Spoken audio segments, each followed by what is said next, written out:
तो लिख लीजिए compounds having a part in complex sphere. ऐसे कंपाउंड जिनका एक पोर्शन कॉम्प्लेक्स स्फीयर के अंदर होता है उसको बोलते हैं कोऑर्डिनेशन कंपाउंड, या स्क्वायर ब्रैकेट में होता है।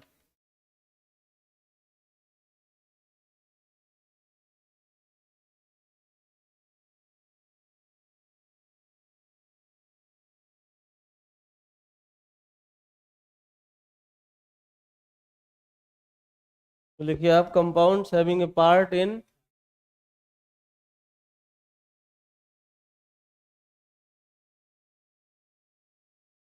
Having a portion in complex sphere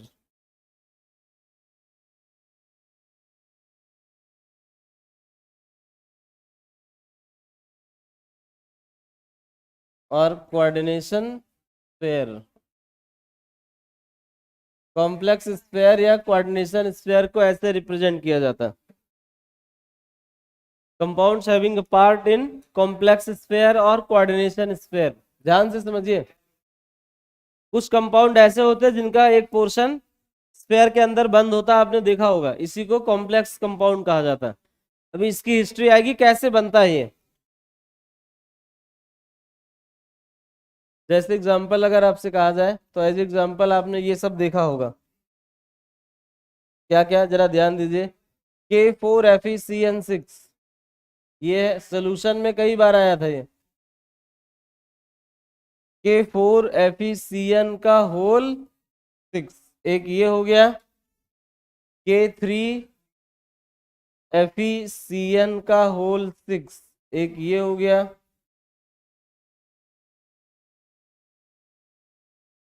Na3CuCN का होल 4, एक ये हो गया।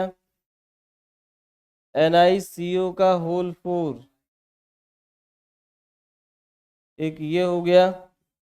NiCN का होल 4, 2 माइनस। PtCl4,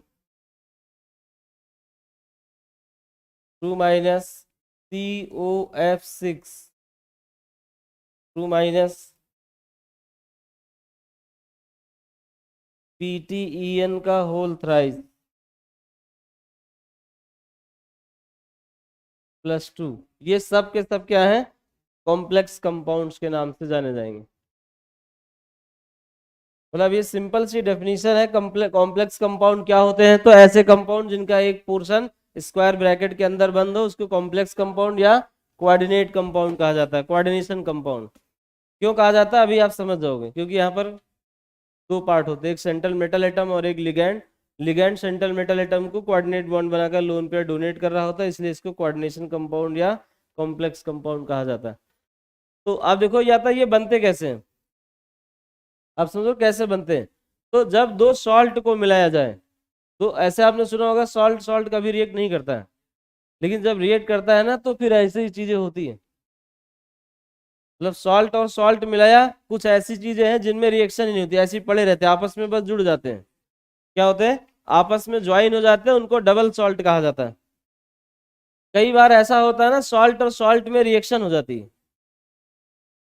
क्या होती है, जैसे आपने सुना होगा कि कई बार लोग दवा अक्सर खाते रहते हैं तो कोई दिक्कत नहीं होती, कभी कभी रिएक्शन हो जाती, बोलते हैं दवा रिएक्शन कर गई, तो उसकी हालत काफी खराब हो जाती। ऐसे इसमें भी होता है, सॉल्ट सॉल्ट आपस में रिएक्ट नहीं करते, लेकिन जब कभी रिएक्ट करते हैं ना तो ऐसी घटनाएं हो जाती, एक अजीब तरह का कंपाउंड बन जाता है, उसी को कॉम्प्लेक्स सॉल्ट कहा जाता है, कॉम्प्लेक्स कंपाउंड कहा जाता है।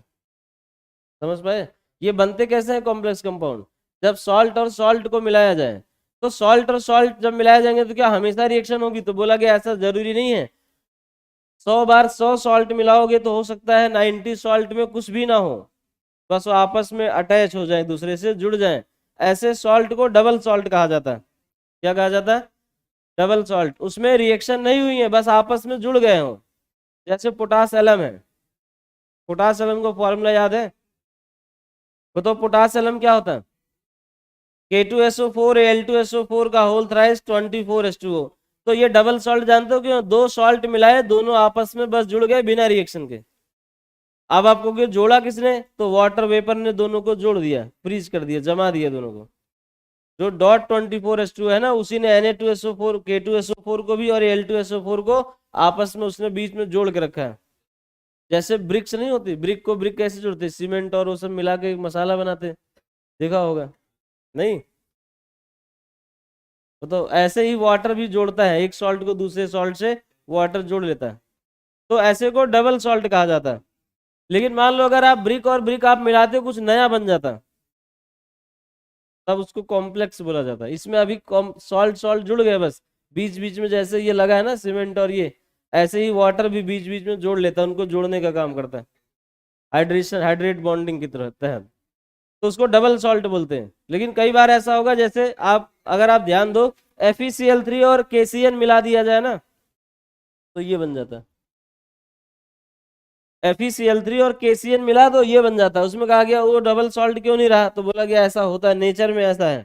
उसकी वजह क्या है, तो उसकी वजह किसी को नहीं पता, बस इसमें रिएक्शन हो जाती है बस। जैसे N2 और H2 हैबर प्रोसेस से अमोनिया बनता है, आयरन उसमें कैटलिस्ट होता है, मोलिब्डेनम उसमें प्रोमोटर होता है। तो अब बोला गया क्या आयरन हमेशा कैटलिस्ट होगा, उसको किसी और रिएक्शन में ले जाओ, बोलो कैटलिस्ट बन जाओ, तो कहेगा वहां की रिएक्शन उससे एक्सिलरेट ही नहीं होगी। तो अब पूछा गया ऐसा क्यों है, तो उसकी कोई वजह नहीं पता किसी को। समझ पाए कि नहीं? मतलब आयरन ही उस रिएक्शन के लिए कैटलिस्ट क्यों है, ये इसकी वजह किसी को नहीं पता है कि उसी पर्टिकुलर रिएक्शन के लिए ही क्यों है। इसी को स्पेसिफिसिटी बोलते हैं। स्पेसिफिक इन बोला जाता है, कैटलिस्ट स्पेसिफिक होता है इन इट्स एक्शन, कि वो N2H2 वाली रिएक्शन में ही कैटलिस्ट का काम करेगा, किसी और में कैटलिस्ट का काम नहीं करेगा। समझ पाए? और यहाँ देखो, यहाँ भी ऐसे ही होता है, जब दो सॉल्ट कौन कौन से रिएक्ट करते हैं, ये इसकी वजह किसी को नहीं पता है, बस हाँ रिएक्ट करते हैं तो ये बनता है, फिर उसके बारे में ये सब आप पढ़ते हो। उन्होंने आपस में क्यों रिएक्ट किया, उसका कोई एक्सप्लेनेशन नहीं है। ये बिल्कुल आप ऐसे मान लो कि जैसे ये दो बच्चे तीन बैठे हैं ना, ये इस बच्चे का दिल इसके लिए धड़कता है मान लो, तो उसकी कोई वजह नहीं, ये नहीं बता पाएगा क्यों ऐसा हो रहा है। वजह पूछोगे तो क्या बता पाएंगे लोग? नहीं बता पाएंगे क्यों ऐसा हो रहा है। तो ऐसा ही कैटालिटिक एक्शन भी होता है। क्या होता है, ऐसा ही कैटालिटिक एक्शन है कि उस पर्टिकुलर रिएक्शन के लिए कैटलिस्ट है, बाकी के लिए नहीं है।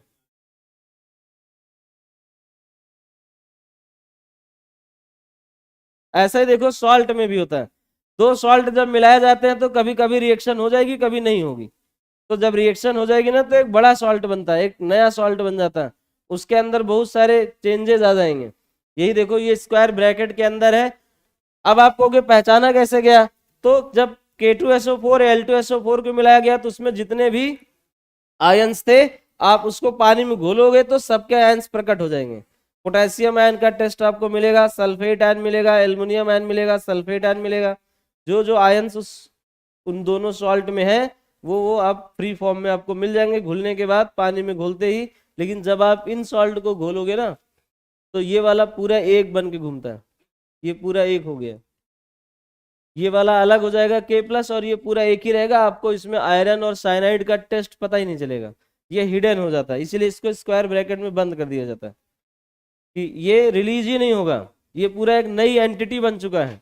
और जो आप इस चैप्टर में पढ़ोगे ना, वो इसी एंटिटी की प्रॉपर्टीज ही पढ़ोगे, इसीलिए इसको कोऑर्डिनेशन कंपाउंड कहा जाता है। यानी जो जब दो सॉल्ट मिलाए जाते हैं, तो कई बार सॉल्ट सॉल्ट बस नॉर्मली ऐसे थोड़े फोर्स से जुड़ जाते हैं, जब पानी डाला जाएगा तो फिर से अलग हो जाएंगे, सारे आयंस प्रकट हो जाएंगे, सबका टेस्ट आपको मिल जाएगा। तो आपको लगेगा कि बस ऐसे जुड़े थे, कुछ नहीं था इसमें। क्या है, कई बार ऐसा होता है सॉल्ट सॉल्ट मिलते हैं तो एक एक अजीब सी रिएक्शन हो जाती है उसमें, तो उससे एक नया नया कंपाउंड ही डेवलप हो जाता है। आप कहोगे उसमें पहले जो सॉल्ट हमने मिलाए थे और नया जो बना उनमें क्या डिफरेंस है, तो नए में कुछ चीजें हिडन हो जाती हैं, हाइड हो जाती हैं, जिनका टेस्ट आप नहीं कर पाओगे। उनको आप टेस्ट करोगे ना, डिटेक्ट आयरन K4FeCN6 में आप आयरन डिटेक्ट करने जाओ, आपको आयरन का टेस्ट ही नहीं मिलेगा, साइनाइड का भी टेस्ट नहीं मिलेगा। वो इसीलिए इसको बोला गया स्क्वायर ब्रैकेट बंद कर दो, ये प्रकट ही नहीं होंगे। तो अब ये इस पूरे चैप्टर में आप जानते हो आप क्या पढ़ोगे, ये क्यों प्रकट नहीं होते, ये अजीब सा बॉन्डिंग कहाँ से आ गया, उसके अंदर ये स्ट्रॉन्ग बॉन्ड कहाँ से बना है, उसकी मैकेनिज्म पूरी पढ़नी है। इसमें इसमें हाइब्रिडाइजेशन होता है, इसमें कोऑर्डिनेशन नंबर होता है, तो इसका पूरा एक्सप्लेनेशन ही कॉम्प्लेक्स कंपाउंड में आपको पढ़ना है या कोऑर्डिनेशन कंपाउंड में पढ़ना है। समझ पाए कि नहीं? मतलब ये सॉल्ट है और आगे आगे इसी का यही ट्रेंड में है, आगे इसी का यूज ज्यादा होता है। तो आप देखो इसमें ये हो गया। अब आता है ये एक तरह का है, ये फॉर्म कैसे होते हैं, तो आप लिख लो फॉर्मेशन ऑफ कॉम्प्लेक्स सॉल्ट्स, इसकी मैकेनिज्म आपको जानना है। या आप पहले लिख लो types of salts. Types of salt दो तरह के होते हैं, कौन कौन से? एक होता है डबल सॉल्ट, एक होता है कॉम्प्लेक्स सॉल्ट। ए पार्ट में लिख लो आप, क्या होता है? Double salt. और एक दूसरा होता है कॉम्प्लेक्स सॉल्ट। डबल सॉल्ट समझते हो क्या होता है? डबल सॉल्ट हो गया जैसे K2SO4, K2SO4 Al2SO4 का होल थ्राइस डॉट 24H2O, इसको डबल सॉल्ट बोला जाता है। फेरस अमोनियम सल्फेट, मुहर सॉल्ट, आपको मैंने शुरुआत में बताया था, याद है? FeSO4 डॉट NH4 का whole twice SO4 dot 6H2O, यही था। तीसरा देखो MgCl KCl dot MgCl2 dot 6H2O, ये भी एक सॉल्ट है। ऐसे सॉल्ट जो कॉम्प्लेक्स स्फीयर में जिनका कोई पार्ट नहीं होता है, इनको डबल सॉल्ट्स कहा जाता है। और ये जब घोले जाएंगे तो सारे आयन प्रकट हो जाएंगे। दूसरा होता है बी पार्ट में, इसको बोलते हैं कॉम्प्लेक्स सॉल्ट। क्या होता है? Complex salt. कॉम्प्लेक्स सॉल्ट क्या होता है? जब दो सॉल्ट आपस में रिएक्ट करें तो आप कहोगे किसको किसको मिक्स किया जाए, तो उसके लिए आपको वो चीजें याद रखनी पड़ती है। FeCl3 को अगर आप 6KCN के साथ मिला दो तो इसमें एक अजीब सी घटना होगी। इनके जैसा बिहेवियर इस सॉल्ट का नहीं होता है। इसमें एक नया सॉल्ट बन जाता है, उसको बोलते हैं K4FeCN का होल 6। और बताइए, ये 4 है, ये 6 है, इसको FeCl2 करना है। यहाँ क्या करना है? FeCl2, 6KCN हो गया, प्लस 2KCl अलग कर दो, प्लस 2KCl। और ये वाला जो बना है ना, यही कॉम्प्लेक्स सॉल्ट के नाम से जाना जाता है। अब आपको कि कॉम्प्लेक्स क्यों है? क्योंकि इसकी प्रॉपर्टीज टिपिकल है। टिपिकल सॉल्ट आप मान लो, इसको बोल सकते हो आप कॉम्प्लेक्स सॉल्ट, टिपिकल सॉल्ट। फिर बाद में बोला गया कि जब इसके अंदर बोला गया ऐसा क्या है जो इसका डिटेक्शन नहीं कर पा रहे हैं, पता चला इनमें स्ट्रॉन्ग बॉन्ड बना है। कौन सा बॉन्ड? Coordinate bond. आयरन और CN के बीच में कोऑर्डिनेट बॉन्ड बना है, इसलिए इसको कोऑर्डिनेशन कंपाउंड भी कहा जाता है। जब भी आप इसको आयनाइज करोगे वाटर में, बताओ K4FeCN6 को आप पानी में घोलो तो क्या ये सारे आयन का टेस्ट आपको प्रोवाइड करेगा? नहीं करेगा। पानी में घोलते ही ये कहेगा ये लो 4 पोटेशियम आयन और ये FeCN का होल 6 4 माइनस, ये आयन अलग घूमेगा, ये अलग घूमेगा। अगर आप इनको पानी में घोलोगे तो सारे आयन्स प्रकट हो जाएंगे, उसमें ऐसा नहीं होगा, इसलिए इसका नाम है कॉम्प्लेक्स सॉल्ट। ये तब होता है जब सॉल्ट सॉल्ट मिलाए जाते हैं। तो दो तरह के सॉल्ट हो गए, एक ये हो गया और एक ये हो गया। कॉम्प्लेक्स सॉल्ट में बोला गया ये पढ़ना इसके बारे में। अब आपको ये जो कॉम्प्लेक्स है ना, यूनिक बन रहा है, इसकी प्रॉपर्टीज अलग होती है, नॉर्मल सॉल्ट से अलग होती है, इसमें बॉन्डिंग अलग होती है। तो इसी के बारे में आपको इस चैप्टर में पूरा पढ़ना है, इसकी बॉन्डिंग, इसकी प्रॉपर्टीज, सब कुछ इसी का। हाँ 4 माइनस, वो माइनस दिख नहीं रहा आपको, उसी लाइन में आ गया। ये आगे जो छोटा सा लिखा है ना, वही माइनस है ये। ठीक है, समझ पाए कि नहीं? अब आता है ये जो कॉम्प्लेक्स पार्ट है ना, ये इसमें आगे इसमें डिटेल में गहन अध्ययन किया गया। ऐसे अब मान लो कि ऐसा क्या हो रहा है इसके अंदर, तो पता चला उसमें वो जो स्फेयर के अंदर है वो दो चीजों से मिलकर बना है। क्या क्या? एक को सेंट्रल मेटल एटम बोलते हैं और दूसरे को लिगेंड्स। तो आप लिख लो coordination sphere has 2 parts. Coordination sphere has two part.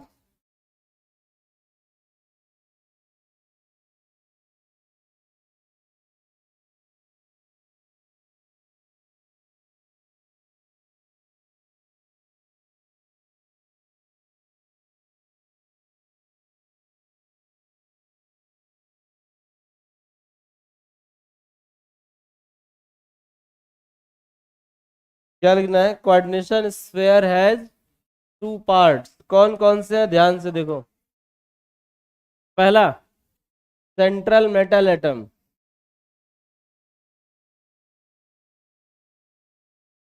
क्या क्या है? पहला है सेंट्रल मेटल एटम, और ज्यादातर central metal atom D block के एलिमेंट होते हैं, डी और एफ ब्लॉक के। सेंट्रल मेटल एटम कौन कौन होते हैं? D and F block elements. तो आप इसमें लिख लो mostly D and F block elements.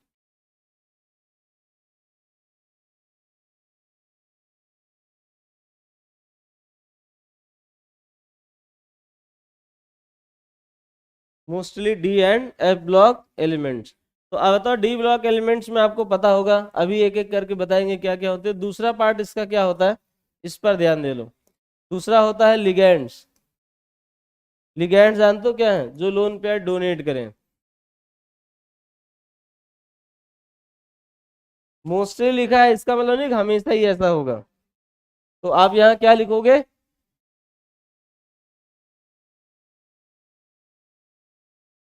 Donates. Ligands क्या करते हैं? Donates its lone pair to to central metal atom.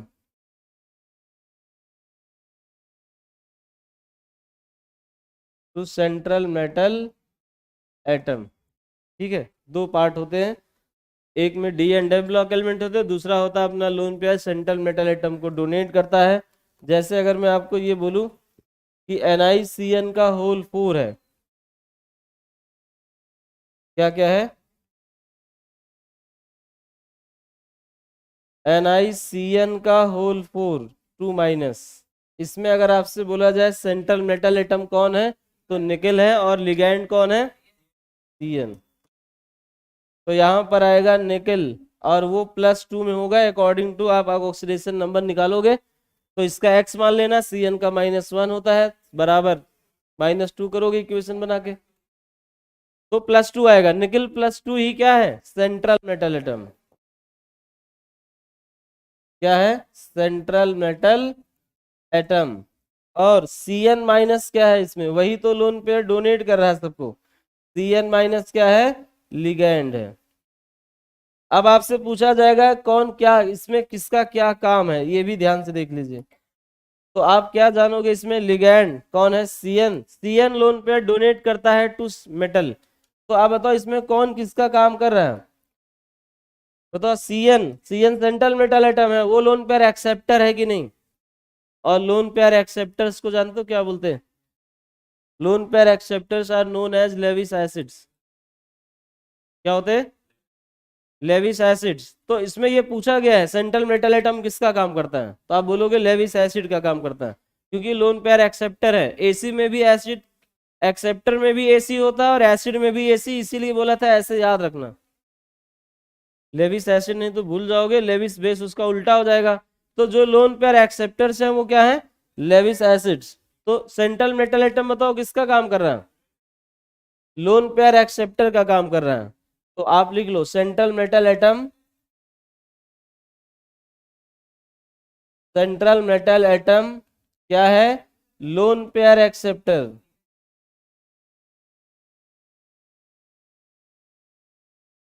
Loan pair acceptor है, और अगर लोन पेयर एक्सेप्टर है तो इसको क्या बोला जाएगा? हाँ, हेंस लेविस एसिड। ये लेविस एसिड का काम कर रहा है। और बताओ ligands. Ligands are lone pair donors. क्या होते हैं? Ligands are lone pair donors. तो क्या होते हैं? Lewis bases. तो लिख लो अगला point, ligands are lone pair donors.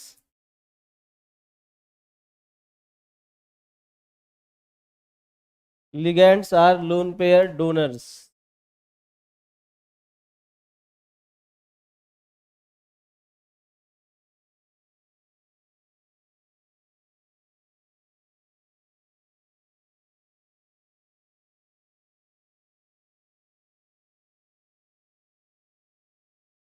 और जो लोन पेयर डोनर है वो किसका काम कर रहे हैं? हेंस एक्ट्स एज, कैसे? Acts as Lewis bases, hence acts as Lewis bases. तो लिगेंड्स लेविस बेस का काम करते हैं और central metal atom Lewis acid का।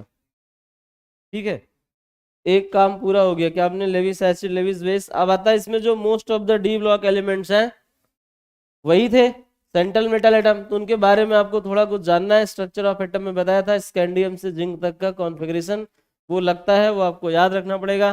तो आप देखो डी ब्लॉक के एलिमेंट्स ही जनरली थे। एफ ब्लॉक वाले रेडियो एक्टिव होते हैं, वो आपसे नहीं पूछे जाएंगे। एस पी ब्लॉक के भी कभी कभी एलिमेंट्स आते हैं, ऐसा नहीं कि एस ब्लॉक का पी ब्लॉक का नहीं आता। कैल्शियम ईडीटीए के साथ बनाता है कॉम्प्लेक्स, जब वाटर सॉफ्टनिंग होती है ना तो उसमें कैल्शियम 2+ को ईडीटीए से पकड़ के बाहर निकाला जाता है, तो वहां भी बनता है। तो आप लिख लो D block elements. D block elements में बताओ कौन कौन है, कौन कौन? डी ब्लॉक एलिमेंट में आपको मैंने बताया था पहले 3D सीरीज थी, जो सेंट्रल मेटल एटम बनेंगे। ये क्या बनेंगे? Central metal atom. तो आप ध्यान से देखो क्या क्या है वो, स्कैंडियम, टाइटेनियम, या पूरा ही लिख लो।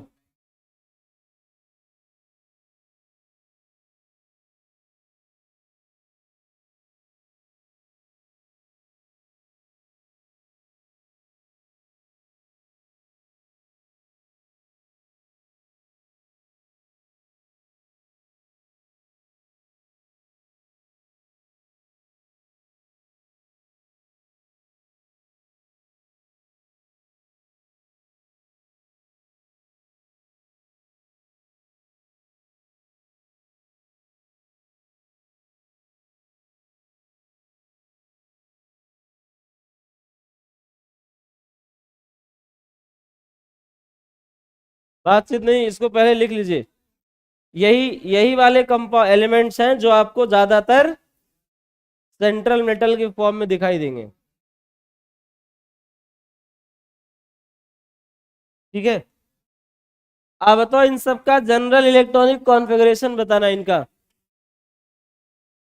बताओ 3D में एक 3D सीरीज होती है ना, एक 4D सीरीज होती है, और एक 5D सीरीज होती है। अभी डी ब्लॉक एलिमेंट कल पढ़ाया जाएगा 9 से 12, तो उसमें यही सब आप सीखोगे।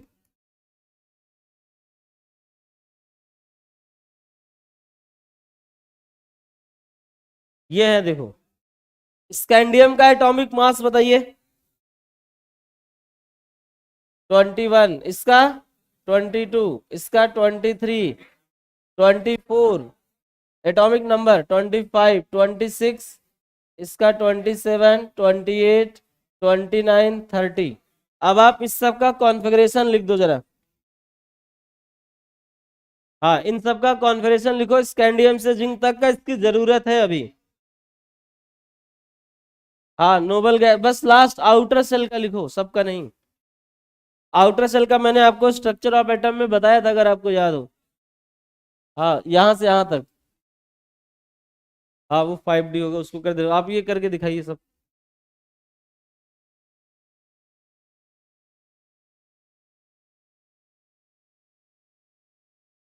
इसका 21, 22, 23, इस सब का आप बता दो।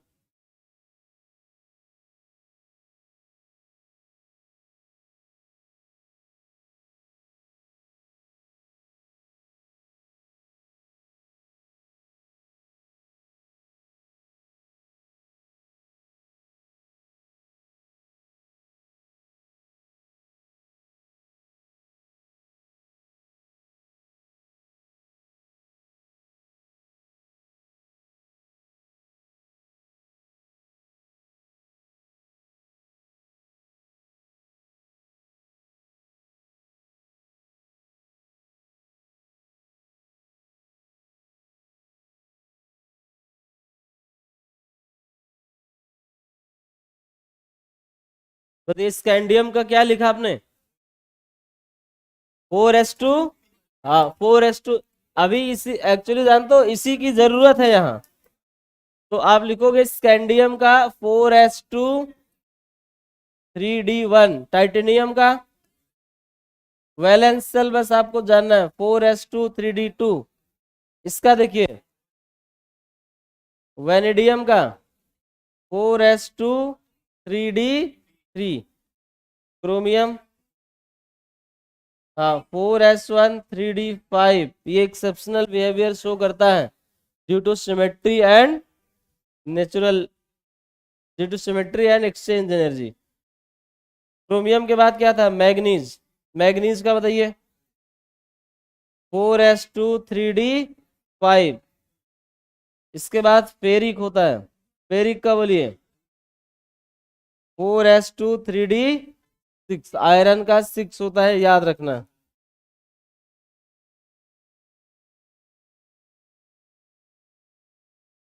चलिए अगला पार्ट क्या है? कोबाल्ट। कोबाल्ट, निकल, कॉपर एंड जिंक। बताओ कोबाल्ट का क्या होगा? 4s2 3d7। इसका 4s2 3d8। इधर 4s1 3d10। इधर 4s2 3d10। ये इनका इलेक्ट्रॉनिक कॉन्फ़िगरेशन है। अगर आपसे कहा जाए स्कैंडियम +1 का बताइए, तो पहला इलेक्ट्रॉन s से हटेगा, क्या बचेगा? 4s1 3d1। स्कैंडियम +2 का बताइए 4s0 3d1। ठीक है। आप Fe+2 का बताइए। हाँ Fe+2। कॉपर+1, कॉपर+2, निकल+2, मैग्नीज+2, मैग्नीज+7, क्रोमियम+6। इन सब का आप कॉन्फ़िगरेशन लिख दो, इसकी ज़रूरत है क्योंकि ये अभी आपको आगे लगेंगे।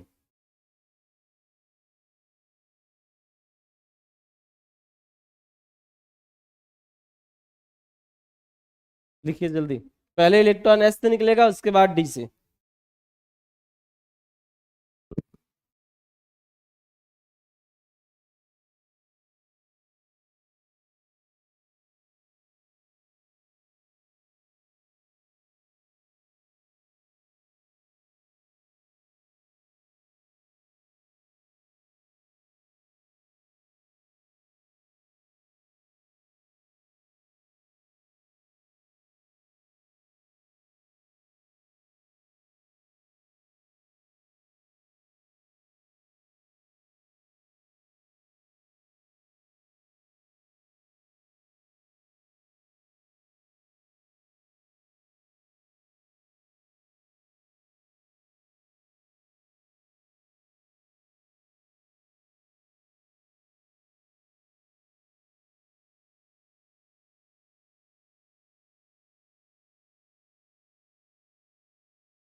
चलिए Fe+2 का आप सबने बना लिया होगा। 4s0 और 3d6, यही किया हमने। इसका 4s0 3d10। इसका 4s0 3d9। इसका 4s0 3d8। यहाँ 4s0 3d5। इसका 4s0 3d0। इसका 4s0 3d0। कितना आपने बना लिया होगा? आसान चैप्टर है लेकिन बहुत इंपॉर्टेंट है। एक दो सवाल इसके आते ही आते हैं हमेशा। किसके? कोऑर्डिनेशन कंपाउंड के। और बहुत ही आसान है, पीछे भी आपने थोड़ा बहुत पीरियोडिक टेबल में पढ़ा था, तो उसकी मदद आपको मिलेगी। और बाकी चीजें स्ट्रक्चर ऑफ एटम में वही थोड़ा प्रॉपर्टीज अभी आपको बताना है। तो अगर ये एटम ऐसे लिखे होंगे ना, इनको बोलते हैं आइसोलेटेड स्टेट और फ्री स्टेट। क्या बोलते हैं, जब तक मेटल लिगैंड से जुड़ेगा नहीं तब तक उसको बोलते हैं फ्री स्टेट और आइसोलेटेड स्टेट। और उस केस में यहाँ पर जो डी के 5 ऑर्बिटल होते हैं उनमें कोई डिफरेंस नहीं होता, सब बराबर एनर्जी होते हैं। क्या होते हैं, सब बराबर एनर्जी होते हैं। जब तक मेटल अलग है, मेटल सॉलिड है या मेटल आयन है, तब तक ये फ्री स्टेट है, आइसोलेटेड स्टेट है। ऐसे केस में इसके जो 3D के 5 ऑर्बिटल है ना, यहाँ ये देखो जो 10 इलेक्ट्रॉन में भरा, कहाँ भरा, 5 ऑर्बिटल में भरा। ये 5 ऑर्बिटल बराबर एनर्जी होते हैं, उनको डिजेनरेट बोला जाता है। लेकिन जैसे इनको लिगैंड लगते हैं ना, लिगैंड्स लग गए, तो ऐसे केस में अब क्या होता है, लिगैंड लगते ही फील्ड, आप लोग हंस क्यों रहे हो, बताओ जी, ऐसे वही फील करने लगे लोग। लिगैंड लगने के बाद क्या होता है, वो जो जो डी ऑर्बिटल है ना, 5 बराबर होते हैं, D X Y Y Z Z X और D X square minus Y square and D Z square, उनमें स्प्लिटिंग हो जाती है। 3 डी ऑर्बिटल अलग हो जाते हैं, 2 अलग हो जाते हैं। समझ पाए, इसी को बोला जाता है क्रिस्टल फील्ड स्प्लिटिंग। देखो जब तक मेटल सॉलिड में है या आयन है, अलग है, उसमें लिगैंड नहीं लगे हैं, तब तक क्या होता है, तब तक ये डीजेनरेट होते, पांचों ऑर्बिटल बराबर होते। क्या होते हैं, पांचों ऑर्बिटल बराबर होते। लेकिन जैसे उसमें लिगैंड लगे, कॉम्प्लेक्स बनेगा, तो उसमें जानते हो क्या, लिगैंड दूर बैठ के अपनी फील्ड लगाते हैं, और उस फील्ड से क्या होता है, जो सेंट्रल मेटल एटम है यही सब लगेंगे, तो इनके जो डी ऑर्बिटल ये 5 है ना, ये पांचों में एनर्जी डिफरेंस क्रिएट हो जाता है, टूट जाते हो, अलग अलग हो जाते हैं। 3 एक साइड रह जाते, 2 एक साइड रह जाते, तो इसको बोला जाता है क्रिस्टल फील्ड स्प्लिटिंग, और उसमें एनर्जी गैप आ जाता है, उसी को क्रिस्टल फील्ड स्टेबलाइजेशन एनर्जी बोला जाता है। और बोला गया है उसी गैप की वजह से सारी प्रॉपर्टीज ये शो करता है। समझ पाएगी नहीं, कॉम्प्लेक्स बन गया, तो बोला गया कॉम्प्लेक्स बना कैसे है, तो उसमें बॉन्डिंग की अलग थियरी है और बाकी प्रॉपर्टीज की अलग थियरी है, इसलिए इसमें बहुत सारी थियरीज हैं। आपने सुना होगा CFT होता है, यही है वो CFT जो अभी आपको बताया। इसमें ये बोला जाता है ना, सेंट्रल मेटल एटम और लिगैंड के बीच कोई ओवरलैपिंग नहीं होती है, बस वो दूर बैठा होता है स्टेप में। जैसे टेट्राहेड्रल है तो टेट्राहेड्रल आपको पता है 109 डिग्री पर 4 पोजीशन आएंगे, तो लिगैंड इसमें बोला गया दूर बैठ के अपनी इलेक्ट्रिक फील्ड इस्तेमाल कर रहा है। और जो बॉन्डिंग VSEPR थ्योरी उसमें बोला जाता है नहीं, उसमें लोन पेयर डोनेट कर रहा है, कोऑर्डिनेट कर रहा है।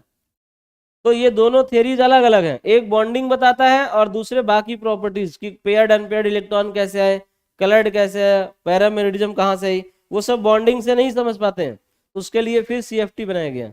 और प्रॉपर्टीज के लिए लिगैंड फील्ड थ्योरी है, LFT बोला जाता है उसको, वो आपके कोर्स में नहीं है। आपके कोर्स में सिर्फ मॉलिकुलर ऑर्बिटल थ्योरी है और CFT है। CFT में भी MOT है, वो केमिकल बॉन्डिंग में आपने जितना पढ़ा उतना ही है, इसमें नहीं है। तो आपको क्रिस्टल फील्ड थियरी से जानते हो क्या पता चलेगा, पैरामेग्नेटिक क्यों है, कलर क्यों बनाता है, उसके लिए है ये। और bonding VSEPR theory hybridisation theory से हो जाता है, तो बॉन्डिंग और यही चीजें इतना आपको पढ़ना। तो ये जो अभी आपको हमने बताया ना स्प्लिटिंग हो जाती है, वही CFT है, वो अभी आगे आएगा। और बॉन्डिंग कैसे होती है, तो उसके लिए बताया गया लिगैंड नहीं है, लिगैंड अपने लोन पेयर इन सबके डी ऑर्बिटल में भरता है। बताओ Fe2+ में बताओ यहाँ डी ऑर्बिटल कुछ खाली है कि नहीं, तो जो पूरा एम्प्टी होगा ना, एक इलेक्ट्रॉन अगर है तो उसमें 2 इलेक्ट्रॉन आने की संभावना है। तो अगर किसी ऑर्बिटल में 1 इलेक्ट्रॉन ऑलरेडी है तो उसमें 2 इलेक्ट्रॉन आएगा, नहीं आएगा, एम्प्टी ऑर्बिटल में ही एक्सेप्ट होगा इलेक्ट्रॉन। तो आप जानते हो इसमें VBT बनाया गया, वैलेंस बॉन्ड थ्योरी, उसी में हाइब्रिडाइजेशन आएगा, अभी आप सीखोगे। हाइब्रिडाइजेशन इसमें भी था, अगर आप याद करो तो जब हमने आपको बॉन्डिंग पढ़ाया था ना, वहां डेफिनेशन लिखवाया था मिक्सिंग ऑफ ऑर्बिटल। हाइब्रिडाइजेशन में लिखवाया था mixing of paired, unpaired and empty orbital. तो पेयर्ड और अनपेयर्ड आपने वही देख लिए थे, पेयर्ड में था लोन पेयर, अनपेयर्ड जिसमें नहीं इलेक्ट्रॉन थे वो खाली वो दूसरे थे, जिसमें P के 3 है, तीनों को मिला दिया, एक S 3 P है तो 4 को मिला दिया, तो sp3 के बन गए, उसमें एक एक इलेक्ट्रॉन होता था। और अमोनिया में एक में 2 इलेक्ट्रॉन रहता था, उसको उसके साथ ही मिला देते थे, तो वो लोन पेयर हाइब्रिड में ही पाया जाता था, इसलिए बोला गया था लोन पेयर हाइब्रिड ऑर्बिटल में होता है, हाइब्रिडेशन में काउंट होगा। अब यहाँ पर देखो, वहां पर जो लिखा था ना एम्प्टी ऑर्बिटल भी इन्वॉल्व होते हैं, वो एम्प्टी ऑर्बिटल यहाँ आप देखोगे होगा क्या, जैसे मान लो आयरन +2 में है ना, तो अगर मान लो इसके पास 6 लिगैंड है, तो ये 6 लिगैंड मतलब 6 लोन पेयर भेजेंगे। तो क्या इसके पास 6d खाली है? डी ऑर्बिटल 6 होते ही नहीं है, तो इसमें कहा गया इसमें s भी यूज होगा, p भी होगा, d भी होगा। तो आप जानते हो जो 6Cn आयरन को लोन पेयर डोनेट करते हैं, तो उसमें कहा जाएगा डी के तो मैक्सिमम 5 हैं और ऑलरेडी उसमें कुछ में इलेक्ट्रॉन पड़े हैं, तो आपके पास डी में 2 ही 3 खाली हैं, उसमें आप भर पाओगे। फिर कहा गया अच्छा ठीक है, फिर आगे वाले यूज कर लेंगे, एस और पी यूज कर लेंगे, खाली है जो इसके आगे खाली पड़े होंगे, देखो 3d 4s के बाद 4p 4d खाली है, तो आगे वाले खाली ऑर्बिटल यूज कर लेंगे। तो जब अगर आप अलग अलग ऑर्बिटल यूज करोगे ना, मान लो एक सीएन ने 3d को इलेक्ट्रॉन भेजा है, दूसरे सीएन ने 3d को भेजा है, तो ये d2 हो गए, और बाकी के 3 सीएन ने s को, एक ने s को भेजा है, 4s को भेजा है, और बाकियों ने 4p को भेजा है। तो अब आप कहोगे ऐसे में जो बॉन्ड बने हैं, सीएन 6 थे, 6 सीएन ने कौन कौन से बॉन्ड बनाए? तो आप कहोगे कोऑर्डिनेट बॉन्ड सबने बनाए, लेकिन उसमें से 2 सीएन ने 3d में इलेक्ट्रॉन भेजा है, एक सीएन ने 4s में भेजा है, और 3 ने 4p में भेजा है। तो क्या सबकी बॉन्ड लेंथ बराबर होगी? तो अलग अलग ऑर्बिटल में भेजे गए ना, सीएन फिक्स है, आयरन फिक्स है, लेकिन आयरन ने कहाँ कहाँ एक्सेप्ट किया, आपने अलग अलग ऑर्बिटल में इलेक्ट्रॉन एक्सेप्ट किया है, तो सारे कोऑर्डिनेट बॉन्ड अलग अलग लेंथ के हो जाएंगे, लेकिन ऐसा होता नहीं है, समझ पाए? इसलिए बोला गया वहां पर अभी डोनेशन तुरंत नहीं होगा, कि पहले एक सीएन 3d को भेजेगा, दूसरा भी सीएन 3d को भेजेगा, फिर 4s को भेजेगा एक सीएन तीसरे वाला, बाकी 3 4p को भेजेंगे। बोला गया ऐसा नहीं होगा, पहले सेंट्रल एटम आपने उन खाली ऑर्बिटल को मिलाकर मिक्स कर लेगा, समझ पाए? अभी अगर ऐसी डोनेशन हो जाए ना, तो ऐसे में अलग अलग बॉन्ड लेंथ आ जाएगी, जबकि ऐसा होता नहीं, सब बराबर होते, सारे बॉन्ड्स इक्वल लेंथ के होते, इक्वल एनर्जी के, इक्वल स्ट्रेंथ के। तो उसको कैसे सही किया गया? बोला गया कि ऐसा होता होगा कि सेंट्रल एटम पहले अपने उन्हीं खाली ऑर्बिटल में, जिनमें ये भेज रहे थे ना अभी ये बारी बारी से, बोला गया बारी बारी मत भेजो, अभी पहले इनको मिलाकर बराबर कर लो, इसके बाद जब बराबर हो जाएंगे तब सब लोग 6 के 6 एक साथ भेज देना। इसी एम्प्टी ऑर्बिटल की मिक्सिंग को हाइब्रिडेशन कहा जाता है। तो उससे बॉन्डिंग एक्सप्लेन हो जाती है, यानी सेंट्रल एटम ही अपने एम्प्टी ऑर्बिटल को मिलाकर क्या करता है? मिक्स कर देता है, इसमें किसी की इंटरमिक्सिंग और कोई ऑर्बिटल किसी का आएगा ही नहीं, वो सेंट्रल एटम का अपना होगा। तो जितने लिगैंड होंगे उतने ऑर्बिटल खाली होने चाहिए, तो उतने खाली वो देख लेता है, फिर उनको मिलाकर बराबर कर लेता है, उसी को हाइब्रिड ऑर्बिटल बोलते हैं। इसके बाद अब 6Cn को बोला गया ठीक है आप सब लोग भेजो, तो आप बताओ उसने मिक्स करके बराबर कर लिए, तो उससे जानते हो क्या बनेगा? D2sp3 हाइब्रिड ऑर्बिटल क्रिएट होगा, क्योंकि 2d के, एक s के और 3p को मिलाए गए, तो D2sp3 क्रिएट होगा। बाकी अब ये 6 के 6 क्या है, सब बराबर एनर्जी के हैं जो हाइब्रिडेशन से बन के आए, तो उसमें आप 6Cn जब भेजेंगे तो आपको कोई डिफरेंस आपको मिलेगा नहीं। जैसे याद है आपको BeCl2 का बताया था, BeCl2 में भी एक sp और एक pp बॉन्डिंग होती थी, तो उसको रोक दिया गया, बोला गया अभी रुको, पहले बेरिलियम को s और p को मिलाने दो। तो बेरिलियम s और p को मिलाकर 2 sp हाइब्रिड ऑर्बिटल बना लेता था, इसके बाद Cl अपने लोन पेयर p ऑर्बिटल ला के ओवरलैप करते थे, तो हाइब्रिडेशन से क्या हुआ? मिक्सिंग से बराबर हो गए, तो सारे बॉन्ड लेंथ स्ट्रेंथ एनर्जी बराबर हो गई, तो उससे ये एक्सप्लेन हो गया। जो एक्सप्लेन हो गया तो बोला कि हाँ यही सही है। ऐसा इसमें भी होता है, ये जो सेंट्रल एटम है ना, ये बाकी सेंट्रल एटम के साथ लिगैंड लगे होंगे, और लिगैंड कौन कौन से वो आपको अभी यहाँ दिखाया था।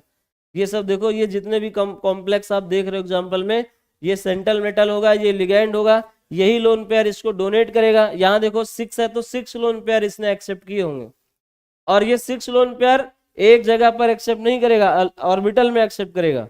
तो 6 ऑर्बिटल कहीं एकाएक नहीं मिलेगा खाली कि वहीं भर देगा, जो वहां शुरुआत, जो लास्ट में जो खाली है वहीं से फिलिंग होगी। तो ऐसे में कहा गया कुछ एस आते, कुछ पी, कुछ डी है, तो बोला गया अगर सब अलग अलग भरोगे तो अलग अलग बॉन्ड लेंथ बनेगी, जबकि ऐसा होता नहीं है। इसलिए सेंट्रल एटम की रिस्पॉन्सिबिलिटी है कि पहले उन खाली को मिला ले, बराबर कर दे, उसी को मिक्सिंग बोला जाता है, हाइब्रिडेशन बोला जाता है, इसके बाद डोनेशन हो जाएगा। ठीक है, तो ये इसी को वीबीटी बोलते हैं। तो वीबीटी या हाइब्रिडेशन थ्योरी से आपको हाइब्रिडेशन ज्योमेट्री शेप सब सही सही मिल जाएगा।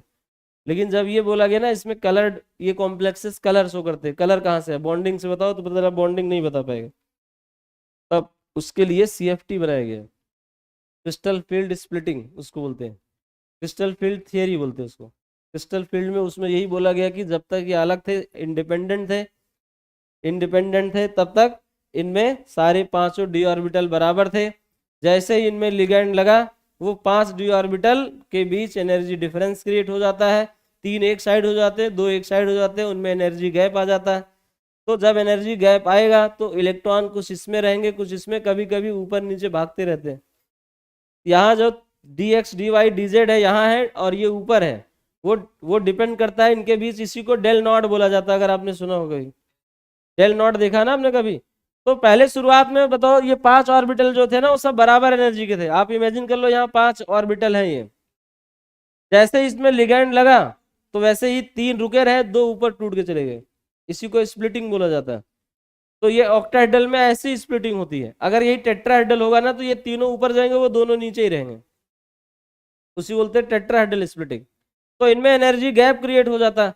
तो अब क्या होता है, कुछ इलेक्ट्रॉन होते हैं जो इधर से उधर भागते कूदते रहते हैं। यहाँ से इलेक्ट्रॉन भाग गया फिर वापस आया, तो इनमें एनर्जी गैप है कि नहीं? तो अब तो यहाँ से एनर्जी कुछ पाया होगा तब ऊपर गया होगा, लेकिन ज्यादा देर रुकेगा नहीं, वापस लौटेगा तो उस एक्स्ट्रा को फेंक देगा बाहर। जो एक्स्ट्रा को बाहर फेंकेगा ना उससे करस्पॉन्डिंग एक वेवलेंथ बनेगी, तो उससे एक कलर आ जाएगा। इसी को बोला जाता है कलर। इसी को डी डी ट्रांजिशन बोलते हैं। क्या बोलते हैं? डी ऑर्बिटल से डी ऑर्बिटल में जो ट्रांजिशन है इसी को डी डी ट्रांजिशन कहा जाता है। तो अब तो कलर भी इसी वजह से आता है, पैरामैग्नेटिक कैरेक्टर भी इसी वजह से आता है, मैग्नेटिक मोमेंट भी इसी वजह से आता है। इसी को सीएफटी कहा जाता है। अब इसमें ये कहा गया कि ये जो स्प्लिटिंग हो रही है क्या बराबर है स्प्लिटिंग होगी या कम ज्यादा होगी? तो ये जो स्प्लिटिंग हो रही है, कभी इतना स्प्लिट होगा, कभी इतना होगा, कभी इतना, कभी इतना। तो उसमें बोला गया ये स्प्लिटिंग बराबर नहीं रहेगी, अलग अलग रहेगी। इसमें ये एनर्जी गैप कम ज्यादा होता रहेगा। वो डिपेंड करेगा मेटल कौन सा है और लिगेंड कौन सा है। स्ट्रॉन्ग फील्ड होगा तो ज्यादा स्प्लिटिंग हो जाएगी, वीक फील्ड होगा तो ज्यादा गैप नहीं रहेगा। इस उसी को बोलते हैं ना, जिसने जितना ज्यादा गैप क्रिएट किया वो उतना स्ट्रॉन्ग फील्ड लिगेंड है। तो डी ऑर्बिटल पास होते हैं जब तक सेंट्रल मेटल एटम किसी से जुड़ता नहीं है। मतलब ऐसे मान लो उसको इंगेजमेंट उसकी नहीं हुई, इंगेज नहीं हुआ जब तक, तब तक पांचों डी ऑर्बिटल बराबर है। जैसे ही उनमें सब इलेक्ट्रॉन भर जाएंगे तो मतलब लिगैंड आ जाएगा, डोनेट करेगा लोन पेयर, तो ऐसे ही उनमें स्प्लिटिंग हो जाएगी। तो अब आता वो स्प्लिटिंग क्या बराबर एनर्जी की होगी? नहीं, उसमें सब में अलग अलग स्प्लिटिंग होगी। वो सेंट्रल मेटल एटम के ऊपर, और जो जिस स्ट्रेंथ जो लिगैंड आपने लगाया है, कभी कभी वही मेटल में सीएन लगाओगे तो इतना गैप एनर्जी का आएगा दोनों ऑर्बिटल में। इसको T2G बोलते हैं, इसको EG बोलते हैं। T2G और EG में सीएन लगाओगे ना तो इतना गैप क्रिएट होगा, अगर वही क्लोराइड लगाओगे तो इतना गैप क्रिएट होगा। तो बोला गया जो जितना ज्यादा गैप क्रिएट करेगा वो उतना ज्यादा स्ट्रॉन्ग फील्ड लिगैंड माना जाएगा। उसी से स्पेक्ट्रोकेमिकल सीरीज बनाई गई। तो स्ट्रॉन्ग फील्ड का मतलब समझ गए क्या होगा? जो उन दोनों के बीच में गैप सबसे ज्यादा क्रिएट करेगा। तो ये था। आप देखो अभी बात हो रही थी आइसोलेटेड फॉर्म में। आइसोलेटेड फॉर्म में या फ्री स्टेट में सारे डी ऑर्बिटल क्या होते हैं? इक्वल होते हैं। लेकिन जैसे ही इसमें फील्ड लगेगी, मतलब लिगैंड लगेगा, तो वो सब ब्रेक हो जाएंगे। तो अब आपको यही जानना है कि इन फ्री स्टेट और आइसोलेटेड स्टेट अगर अनपेयर्ड इलेक्ट्रॉन है तो कलर शो करेगा और पैरामैग्नेटिज्म भी शो करेगा। ये आपको स्ट्रक्चर ऑफ एटम में ही बताया गया था और मैग्नेटिक मोमेंट भी निकाला गया था। तो आप इसी बात को लिख लीजिए। इन फ्री स्टेट और आइसोलेटेड स्टेट,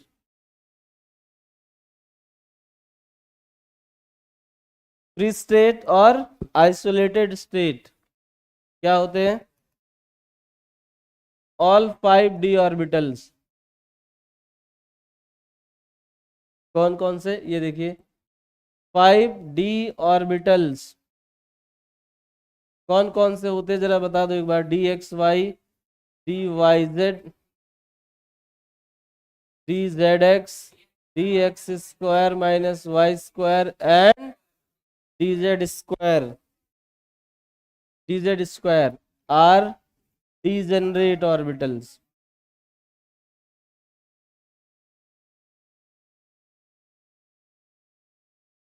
क्या होते हैं? डीजेनरेट होते हैं, मतलब सेम एनर्जी के होते हैं, लेकिन कंबाइंड स्टेट में जैसे कंबाइन होते हैं। ये बिल्कुल आप ऐसे समझो कि ऐसा इंसानों में भी होता है। मान लो एक एक पर्सन है, उसके 5 बच्चे हैं।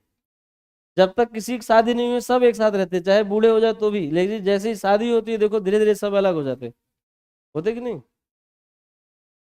वैसे ही हाँ, लिगैंड आते ही स्प्लिटिंग करना शुरू कर देता। तो इसमें भी डी ऑर्बिटल में भी ऐसा होता है, उसमें तीन अलग हो जाते, एक साइड एक साथ हो जाते, दो एक साथ हो जाते। इसी को एक को T2G और एक को EG कहा जाता है, फिर उनमें एनर्जी गैप का डिफरेंस रहता है।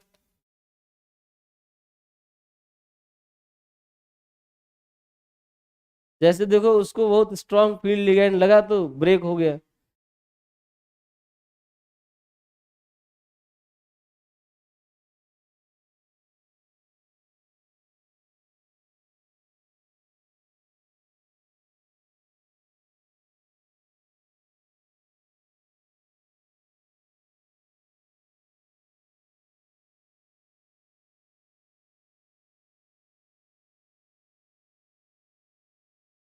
अच्छा, तो स्ट्रॉन्गेस्ट फील्ड लिगेंड कौन सा है? CO, कार्बोनिल होता है। क्या होता है? Carbon monoxide. अभी इतना पहले समझो, अगर आपसे कहा जाए Mn2+ में, Mn2+ में कितने अनपेयर्ड है, तो क्या बताओगे? Mn2+ में कितने अनपेयर्ड? 5। क्योंकि यहाँ पर अभी आपको ऐसे ही ऑर्बिटल डायग्राम बनाना है, यहाँ स्प्लिटिंग नहीं दिखाना है। ये आइसोलेटेड स्टेट में, फ्री स्टेट में, अभी इसमें कॉम्प्लेक्स बना ही नहीं है, तो इसमें पांचों ऑर्बिटल बराबर एनर्जी होंगे। 5 बराबर है। अब बताओ इसमें, इसका आपको पता ना कॉन्फ़िगरेशन क्या होता है? 4s0 3d5, तो सब में एक एक इलेक्ट्रॉन भरा जाएगा। आप सेम स्पिन रख सकते हो, स्पिन अप या स्पिन डाउन। अब बताओ इसमें नंबर ऑफ अनपेयर्ड इलेक्ट्रॉन कितने हैं? तो n बराबर 5 है, और जिसके पास अनपेयर्ड इलेक्ट्रॉन होता है वो कलर्ड होते हैं और मैग्नेटिक, पैरामैग्नेटिक बिहेवियर शो करते हैं। तो ये कलर्ड होगा, क्या होगा? कलर्ड होगा, पैरामैग्नेटिक होगा। और इसका मैग्नेटिक मोमेंट बता सकते हो? म्यू बराबर क्या होगा? √n n+2, और बाहर होता है Bm, बोहर मैग्नेटन। तो यहां से आप बताओ म्यू बराबर क्या आएगा? √5 × 7, √35 आएगा। तो 6 से थोड़ा सा कम आ जाएगा। क्या हो जाएगा? 6 से थोड़ा सा कम आ जाएगा। ये हो गया पहला एग्जाम्पल। ऐसा बताओ Cu+1 कलर्ड होगा या नहीं? कॉपर+1 के बारे में बताइए। कलर्ड होगा, कलरलेस होगा, पैरामैग्नेटिक होगा, डाईमैग्नेटिक होगा, और अगर है तो मैग्नेटिक मोमेंट। बताओ क्या आएगा?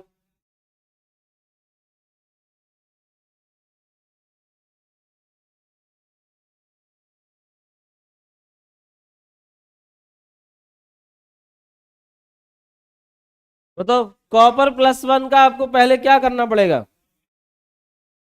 कॉपर+1 का पहले इलेक्ट्रॉनिक कॉन्फ़िगरेशन करना पड़ेगा। तो ये 4s0 3d10 आएगा। बताओ डी में 10 इलेक्ट्रॉन है तो पूरे सब भर जाएंगे, और अगर सब भर गए तो कुछ खाली बचेगा नहीं।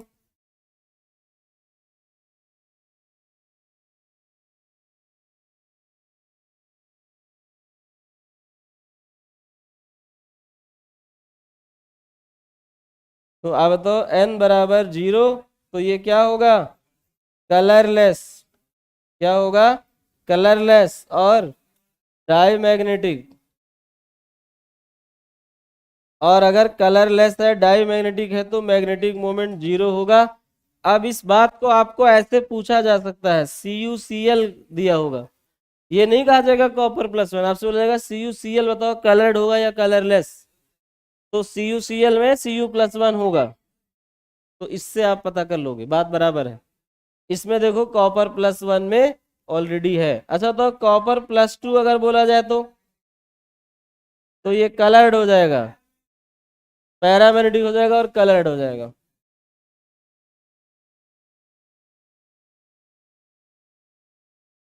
ठीक है, तो ऐसे कहा जाएगा। चलो आगे बढ़ते हैं। अगला पार्ट क्या है? एक प्रॉपर्टी और है कॉम्प्लेक्स की, अभी आते हैं इस पर। सेंट्रल एटम कौन कौन हो सकते हो मैंने बता दिया, लिगैंड क्या क्या होते हैं अभी उस पर आते हैं, लेकिन उससे पहले आप कॉम्प्लेक्स कंपाउंड की आयनिक मोबिलिटी कंपेयर कर लो, वो बहुत आसान है। कंडक्टेंस पूछा जाता है, तो जितने ज्यादा नंबर ऑफ आयन होंगे उतनी ज्यादा कंडक्टेंस होगी। तो आप लिख लो, क्या लिखोगे, बहुत आसान है, लिख लो, आप लिखिए ionic conductance of complex compounds.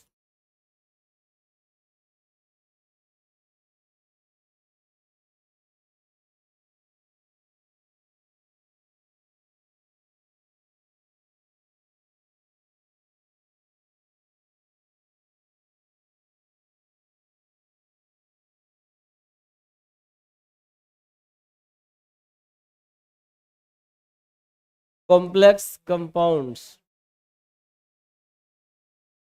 तो लिख लीजिए conductance is directly proportional to number of ions, और जब नंबर ऑफ आयन सेम हो जाए तो, कई बार ऐसा जब डिफिकल्ट सवाल देना होता है आयंस का नंबर बराबर कर देते हैं। नहीं, लिगैंड तो अंदर बंद है, उससे क्या होगा, आयन गिनने हैं बस, स्ट्रॉन्ग वीक से कोई फर्क नहीं पड़ेगा इन केस ऑफ सेम।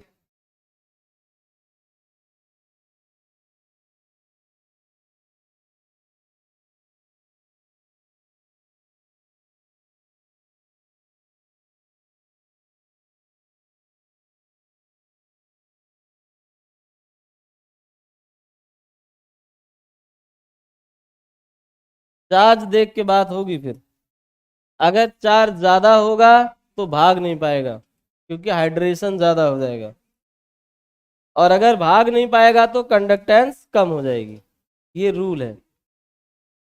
आप कहोगे मैं पहले नंबर ऑफ आयन गिन लूंगा वहीं से डिसाइड कर दूंगा, और कई बार ऐसा होगा दो ऑप्शन में नंबर ऑफ आयन बराबर बराबर आ जाएंगे, तब आप फंस जाओगे, यहाँ क्या करूं, तब वहां चार्ज देखना पड़ेगा, आयन पे चार्ज ज्यादा है तो ज्यादा होने का मतलब जानते हो क्या, पानी उसको ज्यादा पकड़ेगा, पानी पकड़ लेगा ना तो भाग नहीं पाएगा, उसका हाइड्रेशन ज्यादा हो जाएगा और हैवी हो जाएगा वो, जितना छोटा आयन होगा उतना हैवी हो जाएगा पानी में जाके, क्योंकि हाइड्रेशन उस पर बहुत ज्यादा होगा, तो इसलिए वो भाग नहीं पाएगा, और भाग नहीं पाएगा तो कंडक्टेंस डाउन हो जाएगी।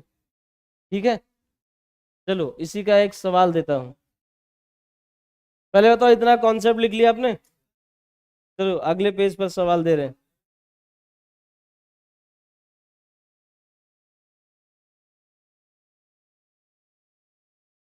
लिखिए arrange the following in increasing order of conductance.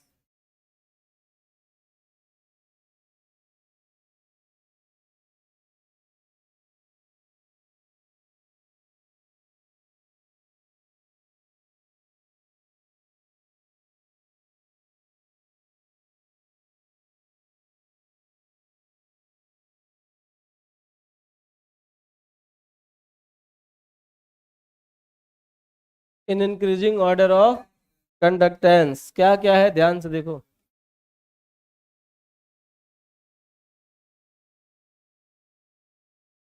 K4FeCN का होल 6, किसका, कुछ नहीं, किस सब्जेक्ट का, नहीं हम,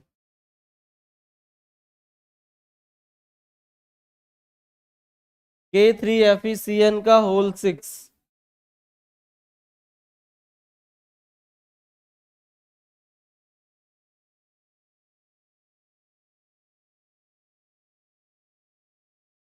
NiCO का होल 4,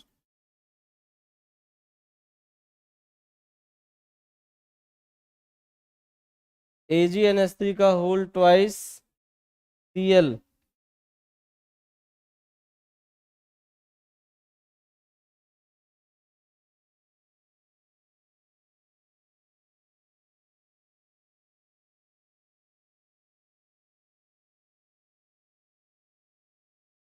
चलिए इन सबको आयनिक कंडक्टेंस में अरेंज करिए, कई बार सवाल आ चुका है।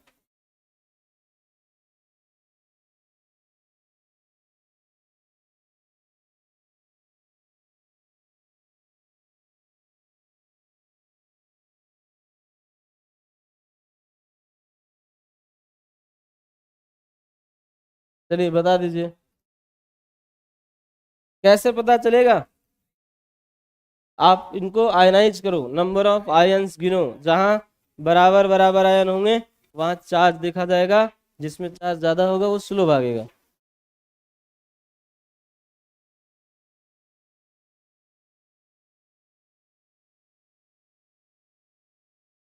नीलांश कौन है जी इसमें?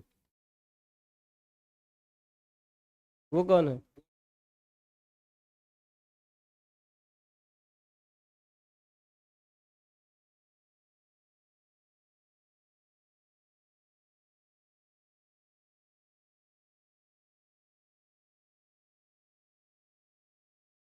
तो आप बताओ पहले वाले में कितने आयंस आएंगे? जब इसको आयनाइज आप करोगे ना, 4 टाइम्स के प्लस प्लस एफिसियन का होल 6, 4 माइनस, ये आएगा। और इधर देखिए, यहां पर होगा 3 टाइम्स के प्लस प्लस एफिसियन का होल 6, और ये 3 माइनस होगा। यहाँ पर ये आयनाइज ही नहीं होगा, इसमें जीरो आयंस है, इस पे कोई, ये ऐसे ही बस रहेगा, जीरो चार्ज रहेगा, न्यूट्रल है ये। इसका बताइए, AgNH3 का होल ट्वाइस प्लस और Cl-, इसमें 2 आयंस आएंगे।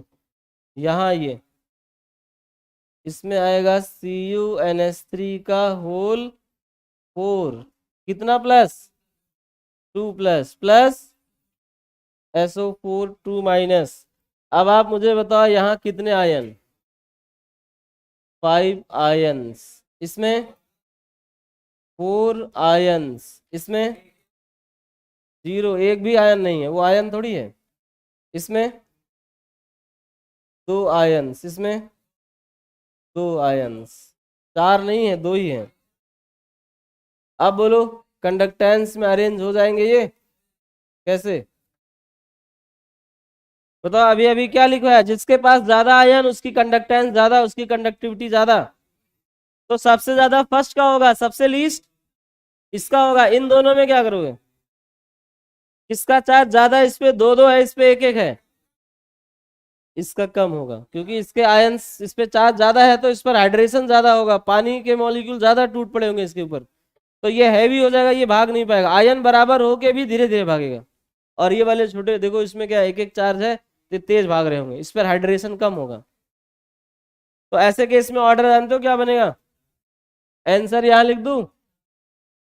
बताओ, सबसे लीस्ट सी, उससे ज्यादा ई, उससे ज्यादा ए, ए नहीं डी, उससे ज्यादा बी, सबसे ज्यादा ए। ये हो गया आयोनिक कंडक्टेंस।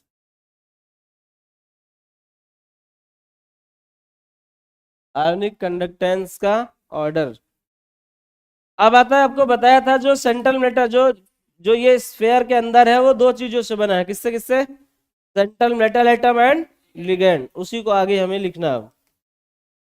तो देखो, जो कॉम्प्लेक्स स्फेयर है हमेशा ऐसा होता है, इसको इन जनरल ऐसे लिखा जाता है, MLX, और ऊपर यहां लिखा जाता है +-N। M मतलब मेटल एटम, L मतलब लिगैंड, ये उसका X नंबर है, और N ऑक्सीडेशन स्टेट, चार्ज है, net charge.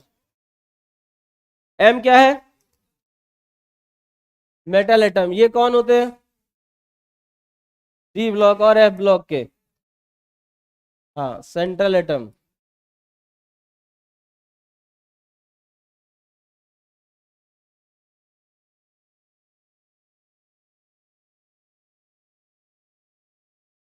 Central metal atom और आयन।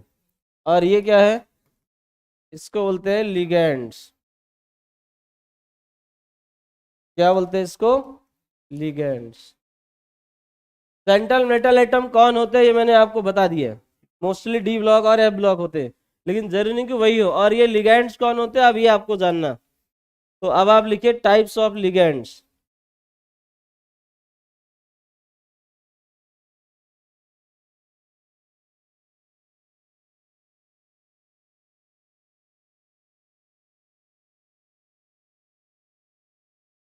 तो देखो इनका क्लासिफिकेशन कई तरह से किया गया है। एक तो चार्ज के बेसिस पर किया गया है, एक डेंसिटी के बेसिस पे किया गया है, और एक है जिसमें चिलेशन होता है। कई बार ऐसा भी देखा गया ना, उसके पास दो साइड्स है, दो दो मुखी नाग, नाम सुना आपने? ऐसा ऐसा भी होता है इसमें कि कभी सी से डोनेट कर सकता है, कभी एन से भी कर सकता है, कभी सल्फर से भी कर सकता है। तो देखो अवेलेबिलिटी दोनों साइड है, बस डोनेशन एक ही जगह से होगा, तो उसको फ्लेक्सीडेंटेड, सॉरी उसको बोलते हैं एम्बिएंट लिगेंड। और एक होता है जो कभी कभी मन करे तो 4 डोनेट करेगा, कभी 6 भी कर सकता है मैक्स। ऐसे समझो मुसीबत के टाइम पे 6 लोन पेयर भी दे सकता है, कभी कभी 4 भी डोनेट करे, जैसे ईडीटी आपने नाम सुना होगा, ethylene diamine tetra acetate ion. वो 4 डोनेट करता है, लेकिन मजबूरी में 6 भी कर सकता है, तो टेट्रा भी होता है, हेक्सा भी होता है। तो जिनकी डेंटिसिटी फ्लेक्सिबल होती है उसको फ्लेक्सीडेंटेड बोलते हैं। जो अलग अलग साइड से डोनेट कर सकता है उसको एम्बिएंट बोलते हैं। क्या बोलते हैं? Ambient ligand. और कई बार होता है नंबर के बेसिस पे भी क्लासिफिकेशन किया, कोई एक लोन पे डोनेट करेगा, कोई 2 करेगा, तो mono, by, try, tetra, penta, hexa, या और ज्यादा होगा तो पॉलीडेंटेड। और यहाँ पर होता है न्यूट्रल लिगैंड, चार्ज, और मतलब positively charge and negatively charge. Charge के बेसिस पे भी क्लासिफिकेशन हुआ है और डेंटिसिटी के बेसिस पे भी। तो आप लिख लो टाइप्स ऑफ लिगैंड में, पहला on the basis of charge,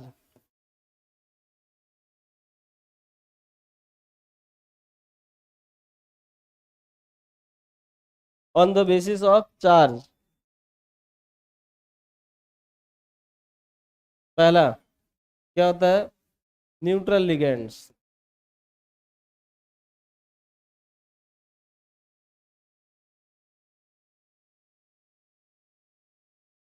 क्या होता है? जो बोलते हैं न्यूट्रल लिगेंड्स। ठीक है, क्या बोलते हैं? Neutral ligands. जैसे देखो H2O हो गया, H2O, NH3, CO, EN ethylene diamine होता है, पायरिडीन PY होता है, और बताइए DIPY, डाई पायरिडीन बोलते हैं इसको। क्या बोलते हैं? DIPY, di pyridine. ये सब के सब क्या है? Neutral ligands. इन पे कोई चार्ज नहीं होता। दूसरा पॉजिटिवली चार्ज,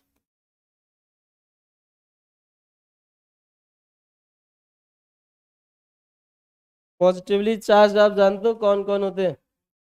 NO+ होता है, नाइट्रोसोनियम बोलते हैं उसको, nitrosonium, hydrogenium, NH2, NH3+। 2 lone pair दे सकता है, एक दे चुका है, उसी को N2S4 बोलते हैं, इसी को हाइड्रोजीनियम। और तीसरा है नेगेटिवली चार्ज।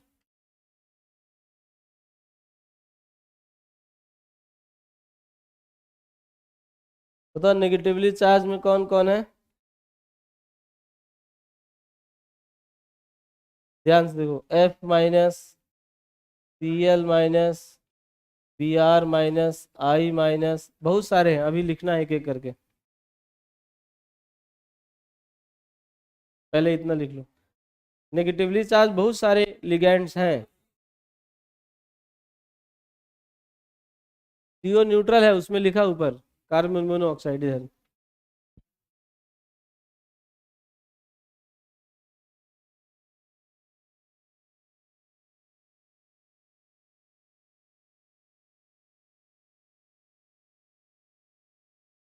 हो गया यहाँ तक?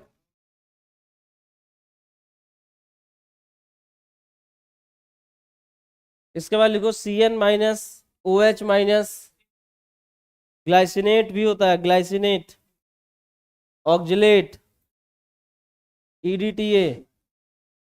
हाँ ये सब नेगेटिवली में लिखिए। FCl, FBr, I हो गया था, फिर से लिख दे रहा हूँ, चलो CF-, Cl-, Br-, I-, CN-, OH-, SCN-, NO2-, ONO-, NC-, C2O4 2-, इसको ऑक्जिलेट बोलते हैं, ऑक्जिलेट आयन। GLY ग्लाइसिनेट होता है, ग्लाइसिनेट ग्लाइसिन कल पढ़ा था आपने, उसी का H का एक N के पास एक लोन पेयर है और O के पास भी एक लोन पेयर है, उसको ग्लाइसिनेट बोलते हैं। ऑक्जेलेट वो हो गया, उसको OX बोलते हैं। ये जो यहाँ पर अलग अलग ही है, इसको लिख लो। अब GLY कहीं लिखा होगा ना, GLY, इसको ग्लाइसिनेटो बोलते हैं। क्या बोलते हैं? ग्लाइसिनेटो। इसका ये फॉर्मूला होता है COO माइनस, और साथ में यहाँ होता है NH2। ये बाइडेंटेड होता है और -1, देखो ये भी लोन पे डोनेट हो सकता है और ये भी हो सकता है, इसलिए ये क्या होगा, नेगेटिवली चार्ज होगा और बाइडेंटेड होगा। क्या है ये? बाइडेंटेड और -1 चार्ज होगा। GLY को आपको ओपन करना आना चाहिए, ग्लाइसिनेटो बोलते हैं इसको। अच्छा, ऑक्जेलेटो OX लिखा हो, OX होता है ऑक्जेलेट। ऑक्जेलेट जानते हो क्या होता है? COO minus, COO minus. ये इसके पास यहाँ से एक लोन पेयर डोनेट हो सकता है, यहाँ से एक डोनेट हो सकता है। तो इस पे आप बताओगे बाइडेंटेड, बाइडेंटेड और चार्ज कितना, -2।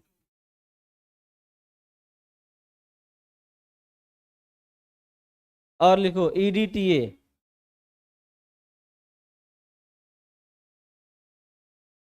EDTA पर 4 माइनस होता है। क्या होता है? 4 माइनस। क्या होता है ये? इसको आप लिखोगे एथिलीन डाई अमाइन, पूरा नाम है ये। फॉर्मूला अभी आगे दिखाया जाएगा। Ethylene di amine tetra, tetra acetate ion, hexadentate होता है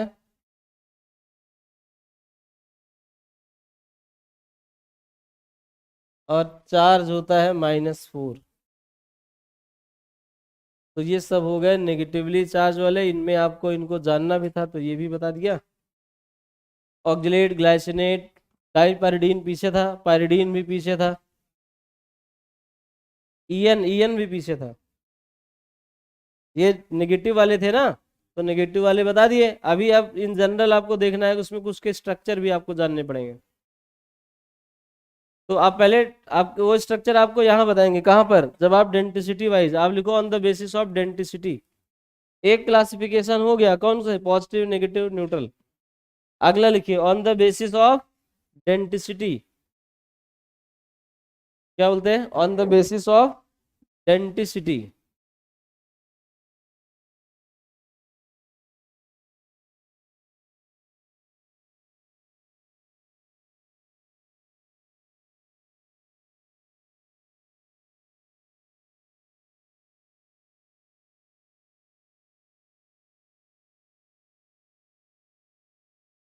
on the basis of denticity जानते हो कितने तरह के होते हैं?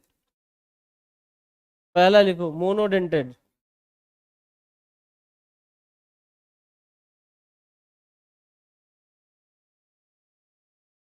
ये चाहे पॉजिटिव हो, नेगेटिव हो, न्यूट्रल हो, कुछ भी हो, वन लोन पेयर। देखो donates one lone pair at a time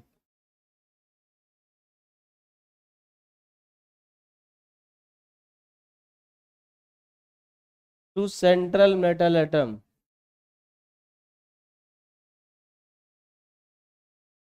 central metal atom को एक lone pair at a time donate करता है।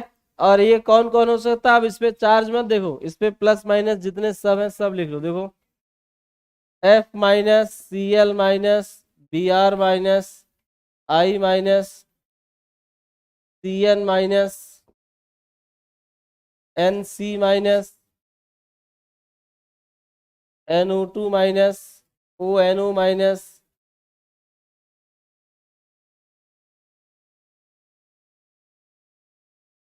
पायरिडीन, Py होता है पायरिडीन। अब यही लिखना है आपको,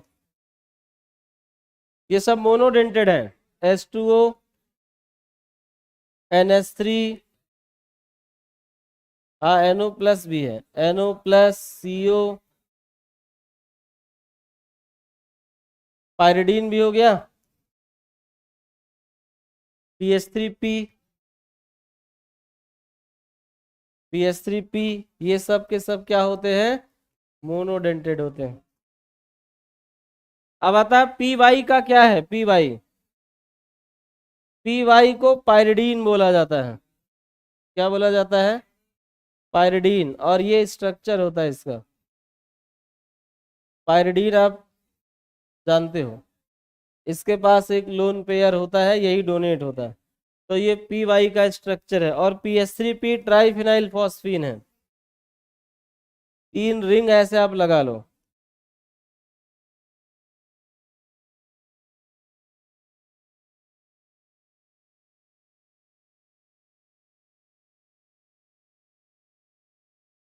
ये लोन पेयर है, ये एक है, और ये डोनेट हो सकता है। इसको बोलते हैं PH3P। ये इसका एक्सप्लेनेशन है। ये है पायरिडीन का।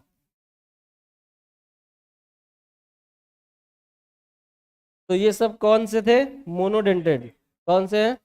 मोनोडेंटेड। इसके बाद लिखो बाइडेंटेड। मोनोडेंटेड हो गए, लिख लो एक एक करके। इसके बाद लिखो बाइडेंटेड लिगेंड्स। बाइडेंटेड मतलब 2 lone pair at a time donate करेंगे। हाँ, बाइडेंटेड मतलब 2 lone pair at a time, एक बार में 2 लोन पेयर डोनेट करेंगे।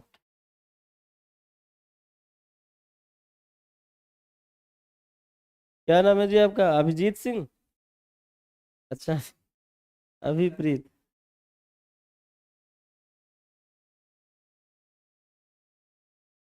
किनको?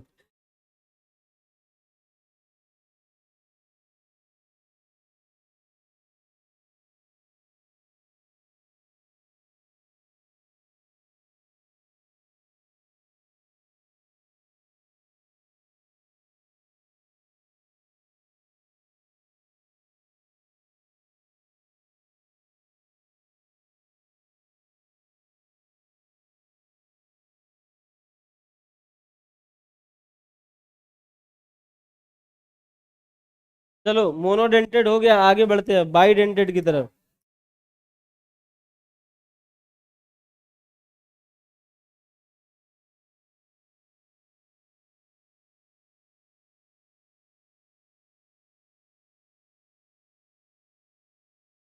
To lone pairs at a time.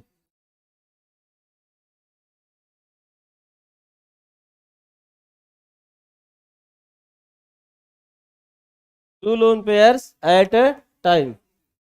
जैसे हो गया EN, EN, OX, oxalate, GLY, glycinate. समझ पा रहा हूँ? ये सब बाइडेंटेड है।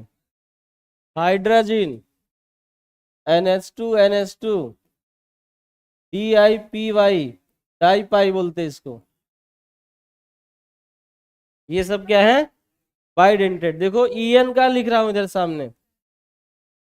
EN होता है एथिलीन डाई अमाइन, तो CH2NH2।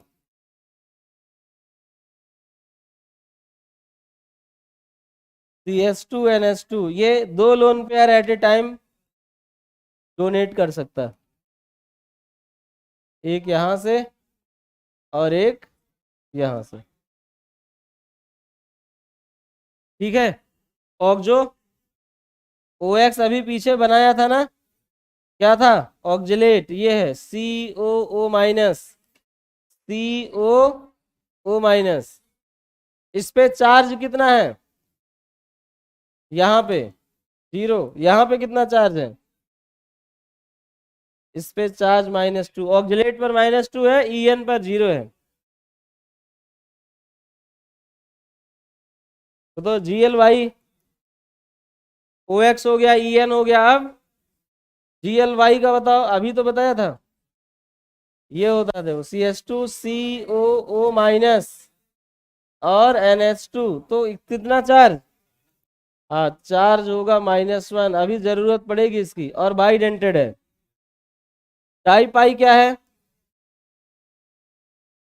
न्यूट्रल है, बट 2 लोन पेयर। देखो ऐसे 2 बेंजीन रिंग आपस में जोड़ दो।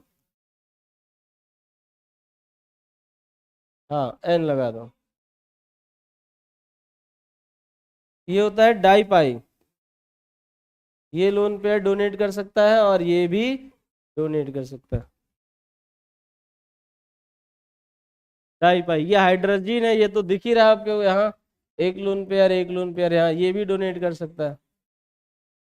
ये सब बाइडेंटेड लिगेंड्स हैं, ठीक है।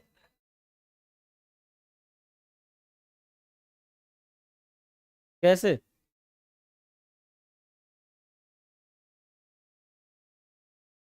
यहाँ पर ये जो डबल बॉन्ड है ना रिंग में, ये वाला लोन पेयर अवेलेबल रहता है, ऐसा मत सोचो कि अवेलेबल नहीं है, वो तो एरोमेटिसिटी में जा ही नहीं रहा है, ठीक है। डाई बाइडेंटेड हो गए। अब आप लिखो तीसरा, ट्राइडेंटर नहीं ये सब। अगला होता है पॉलीडेंटेड, जो दो से ज्यादा डोनेट करेगा उसको पॉलीडेंटेड में आता था। तीसरा लिखिए पॉलीडेंटेड, क्या लिखना है? Polydentate ligand. पॉलीडेंटेड मतलब लिखो इस can donate more than 2 lone pairs at a time. Example बताओ। ईडीटी, ऐसे बहुत सारे हैं, tridentate, tetra, penta, hexa, hepta, सब किस में आएंगे? पॉलीडेंटेड में आएंगे। Polydentate ligand.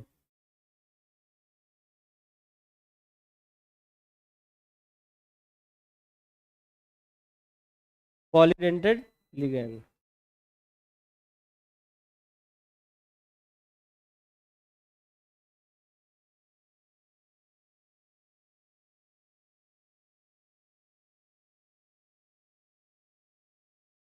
हो गया।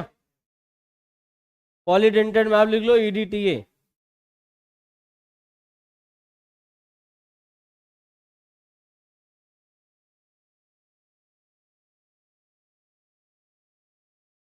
अब यहाँ स्ट्रक्चर बनाना है ईडीटीए का।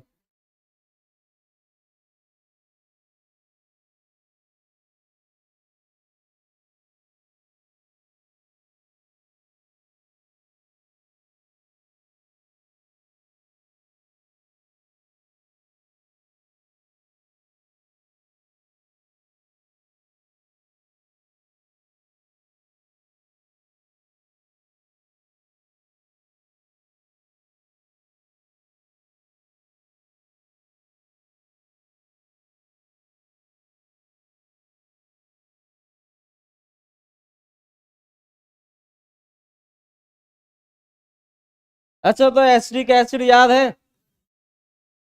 सब लोग बोलो, एसिटिक एसिड याद है कि नहीं? और एथिलीन डाइअमाइन याद है? एथिलीन डाइअमाइन क्या होता है? ये होता है CH2 NH2, इधर भी NH2, तो वो दो H हटा देना। और एसिटिक एसिड होता है CH3COH, तो उसमें से एक H हटा देना, तो आपको ये बनाना बहुत आसान हो जाएगा। एथिलीन डाइअमाइन से ही बनता है ये। देखो ये है आपका EDTA4-। एथिलीन डाइअमाइन, देखो एथिलीन डाइअमाइन में दोनों एच हटाओ, वहां एसिटिक एस्टेट एसिटिक एसिड का वही लाओ एसिटेटाइन। तो ये देखो यहां से लोन पेयर डोनेट कर सकता है, यहां से कर सकता है, एक लोन पेयर इस एन के पास है, एक लोन पेयर इस एन के पास है, यहां से डोनेट कर सकता है, यहां से डोनेट कर सकता है। तो ये एक बार में 6 लोन पेयर डोनेट कर सकता है, इसीलिए इसको बोलते हैं हेक्साडेंटेड है। ये कभी कभी 4 भी कर सकता है, ये 2 एन वाले बचा भी सकता है, अभी फ्लेक्सीडेंटेड में आएगा। ये है ईडीटीए, इस पे हेक्साडेंटेड है, नहीं कुछ बोला गया तो हेक्साडेंटेड मानोगे।